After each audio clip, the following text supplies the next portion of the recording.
is part of a series to teach you the basic spreadsheet skills. In this video, you will learn how to merge and center. Click on the cell that contains your title to make it the active cell. In this case, A1.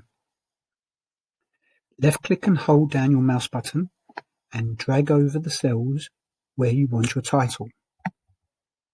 In this case, A1 to E1.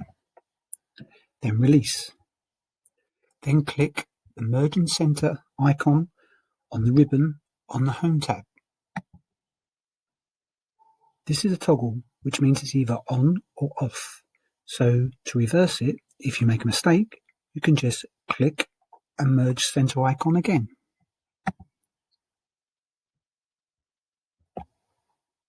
It is advised Merge and Center should not be used on cells that contain a formula.